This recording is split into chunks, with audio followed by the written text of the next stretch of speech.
Welcome to this video on digital rubrics and how to make them and how to use them. Let's talk about the first advantage to this. The first advantage is there's no paper. You don't have to waste paper. You don't have to worry about students losing their rubrics and having to print multiple copies. It's just digital. And they don't lose their laptops, but they definitely will lose your paper. So that's the first advantage. The second advantage is that you get to interact with it. So the students can actually, as they go through their assignment, they can click off how well they think they're doing and before they hand it in to you. And then at the end they can give you a prediction of sorts. And then when you go through, you can edit what you think they actually did well or didn't do well, and then you can give them perhaps a different grade and tell them why. All of that is just something you can give digitally. So that's the second advantage. The third advantage is that there is color. You don't have to worry about color printing when you have a digital rubric. So if you take a look here, let's take a look at the blue highlighted text. The relationship between these is that they're actually the same type of task.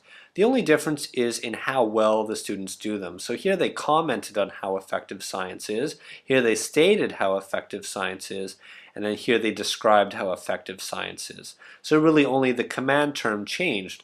So by putting it in blue, the students see that that's actually related, and when they look at this rubric, they're going to see a red task, a blue task, and a green task, and they're going to think to themselves, well, there's three things that I need to do in this for this assignment.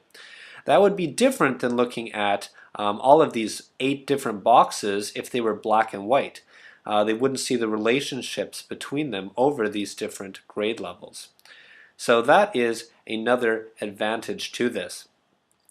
Another great advantage to this is being able to add in translations and edit it. Especially now with such a global society, we are always getting students that English is just not their first language. So when you give them a rubric, they might not understand it until their English develops. So this way you can actually solve that.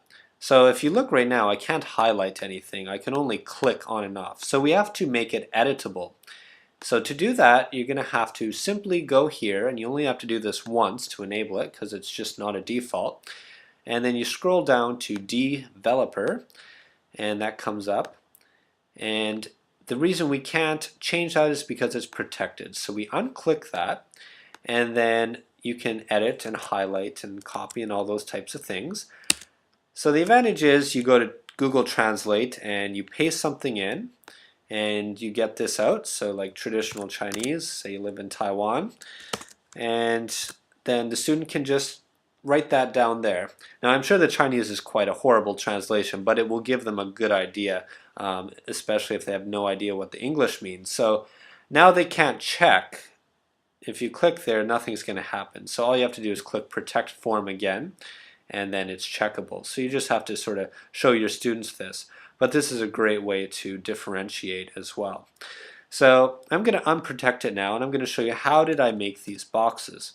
Well, it's actually super simple. Now that we have this developer tab up here, all we need to do is click checkbox wherever we want to have a checkbox, and then click Protect Form, and it will automatically work.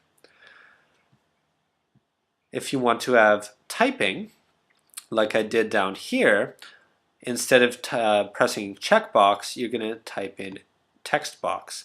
And if you type form shading, it will tell you where you've put those, and it highlights them more. But I tend to turn that off. And so once you've done that, you just click Protect Form, and then you can type there whatever you like. So that's basically how the digital rubrics work. And I think it's an excellent tool for a more environmentally friendly classroom.